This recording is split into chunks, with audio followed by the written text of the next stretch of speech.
Hey guys, welcome back to Andy's Dinosaur Reviews, and today we are going to check out the very first wave of the brand new 30th anniversary Jurassic Park Captivz figures.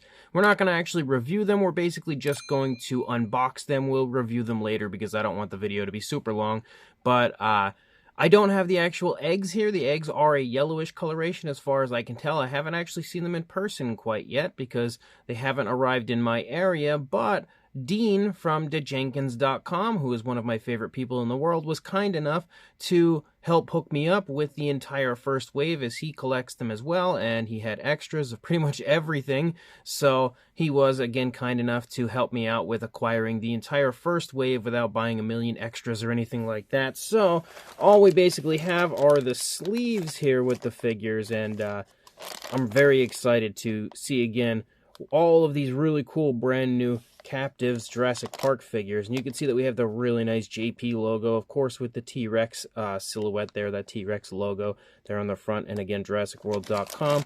Nothing going on here on the back, but I am beyond hyped to actually get a look at these, and let's pop the first one open. Unfortunately, with these figures, you don't have the opportunity like with the Mattel ones to read codes or anything to find out which figures are contained within. So straight away we've got the hatching Velociraptor, the baby Velociraptor. We have, I think this might be the rare one actually, because we have like a goldish coloration for it, and it looks super, super cool. So we'll throw it in the egg right there, and you can now see how insanely cool that looks.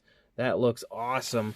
And one of the best parts about these new Captivz, something that I am just completely in love with, is the fact that you get really cool cards with them, and it says, "If cute could kill," and you have insanely beautiful artwork that just reminds me so much of something that like Crash McCreary would have created, again, with the baby raptors there. You can even see the feet of an adult raptor there in the background. And then here on the back, you of course have information on the dinosaur that you have acquired.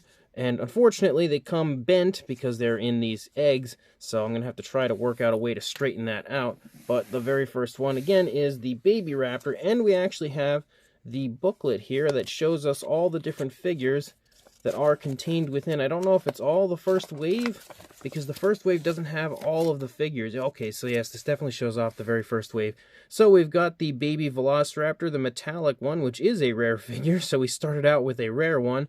We've also got the Dilophosaurus, the Triceratops, the Brachiosaurus, the Velociraptor, the Tyrannosaurus Rex, the Gallimimus, which is the one I'm most hyped for in this wave, a baby Velociraptor that's like colored normally, and the Parasaurolophus with the Jurassic Park colors on it. And then here on the back, you basically have a little information as far as the game goes, the fact that they are pop and lock and all of that fun stuff with that beautiful Jurassic Park 30th anniversary logo. I just can't wait until they release some more, because then we'll be able to get that Corythosaurus in our hands, along with all sorts of other figures that I'm really hyped about that's coming for this line. So the next one, we can get rid of that little slip straight away, we don't need that, is the Gallimimus. Well, what are the odds that the next one would be the one that I'm actually most hyped about? So we'll pop that tail on and get a look at that Gallimimus.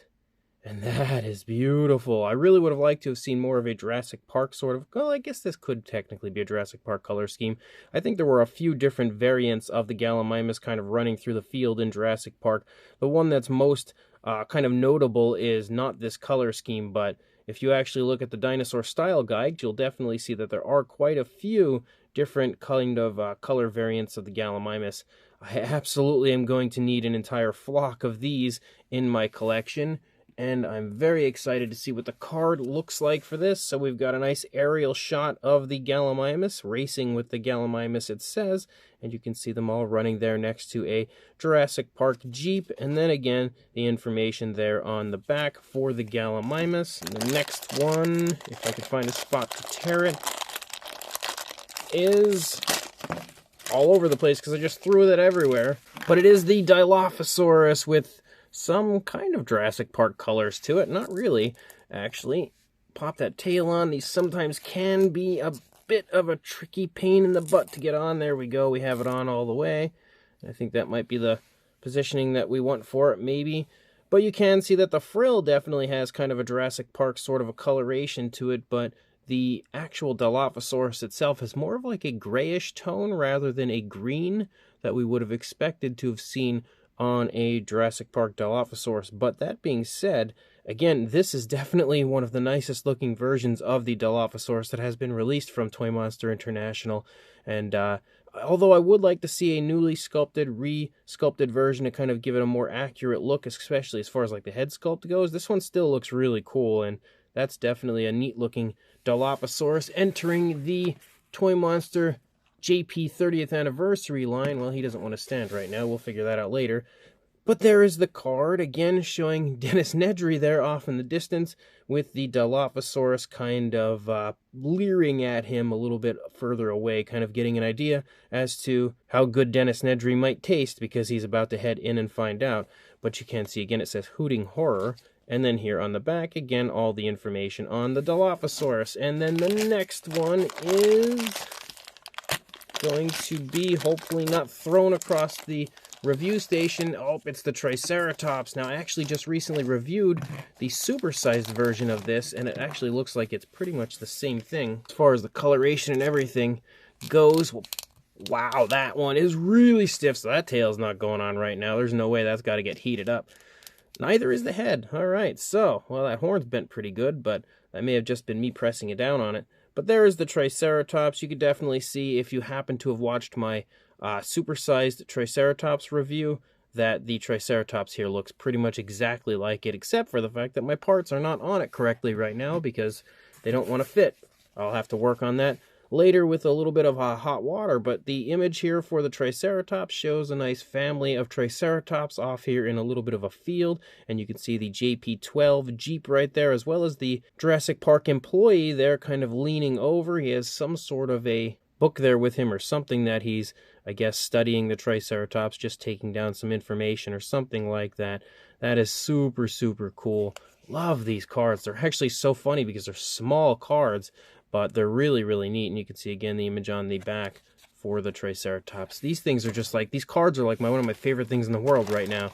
The next one is going to be green, so it is the Parasaurolophus. Let's get the other stuff out of the packaging here. We'll get rid of all of that. So we'll apply the tail. Now, a lot of this first wave of these 30th Anniversary Captivz are actually just repaints, because aside from the Gallimimus and the Velociraptor, none of these have been new sculpts. None of them are new species entering the line, but they are very cool, and it's nice to see the Parasaurolophus here with the Jurassic Park colors on it. That's definitely the nicest version of the Parasaurolophus we've had. Now I just took out the Gallimimus. He's on his face with his butt in the air. But there is the image for the Parasaurolophus on the card.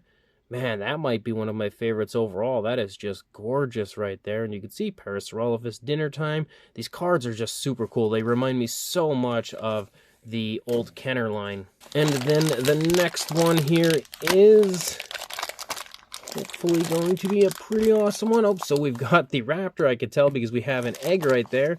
And now this is the main line version, the non-rare version of the Raptor. And then there is our baby Raptor, giving it kind of that somewhat bloody appearance, again, after it just hatches. And we slide it into the egg.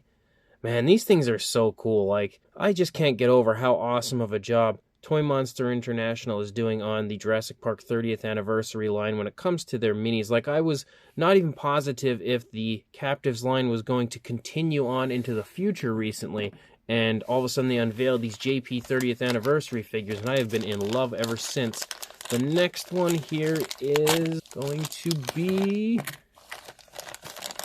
the Velociraptor. Nice. I'm very excited to see this one. And actually, before I go too far, I totally forgot to show you guys the card for the last baby, but you can see it's definitely the same card that we had the first time around. So the rare version and the standard version all have the same card, which is to be expected, but we'll pop that Velociraptor head on there, and then we'll pop the tail on and have it. Yes, it is the correct way. So there is the Raptor, sporting kind of some Jurassic Park colors, and it does look pretty nice. Definitely looks really nice, and actually kind of gives me hope that maybe we'll get like Lost World Raptors or even JP3 Raptors, as these waves progress and maybe they release some new ones. I would love to see that. Definitely love to see some tiger striped raptors. And then the card here sports an awesome image of velociraptors on the loose. Look at that.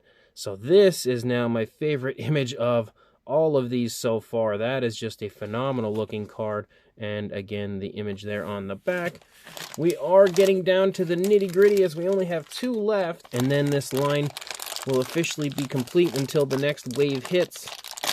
We'll pop this open here, and it looks like we've got the T-Rex because I just pulled the tail out there. And yes, we absolutely have ourselves a Rexy here, and a very nice looking Rexy. Looks very reminiscent to the supersized version that I recently reviewed, just like the Triceratops did. Get that tail on there, and there is our Rexy. Looking beautiful. Really nice paint apps, I think, for the T-Rex. Very, very cool looking. And of course, we will take a better look at all of these once we actually pull them up on the channel for review. But there is the Tyrannosaurus Rex Terror card, and that is about as cool as it gets when it comes to a T-Rex card, with the T-Rex kind of running after the Jeep. And we can obviously see that this is taken straight pretty much out of a moment of Jurassic Park. And then the back of the card looks like the same card potentially that we had with the supersized version as well. And then the final one that we have here is the Brachiosaurus. So let's pop this stuff out, and then we'll put our Brachiosaurus together. And although I am hyped for this one, I think it's not going to overtake my love for the Jurassic Park 3 variant they released not long ago. But there we go. We can see the Brachiosaurus looking actually really beautiful. This is very, very close to taking over that JP3 version, which is pretty surprising. I didn't expect this one to look quite as awesome as it does. They did a very good job of kind of replicating the color scheme of the Jurassic Park Brachiosaurus, but that is definitely one of my favorite of all of these. But there is the card for the Brachiosaurus, which is just as awesome as the figure itself, with a really nice, very low image looking up at a Brachiosaurus. Walking trees, it says, and then the back of the card right there. So we've got ourselves a very, very nice collection of captives, and if I could pick up all of these cards over here, I would show you that we also have a very nice collection of cards now, and I think the cards are going to honestly be just as collectible as the dinosaurs themselves, because those cards are phenomenal if I could just get them straightened out. But there is our very first wave, a little bit all over the place as they're kind of just laying on their faces and knocked over and everything. But our first, well, he fell again. But our first wave of the Jurassic Park 30th Anniversary Captivz. Really hyped about these. Really can't wait to get these up for review on the channel. And of course, move on to the next wave when that does release. So make sure you check back for the review of all of these. And make sure you also like, comment, and subscribe. And I will see you in the next review. Thanks for watching.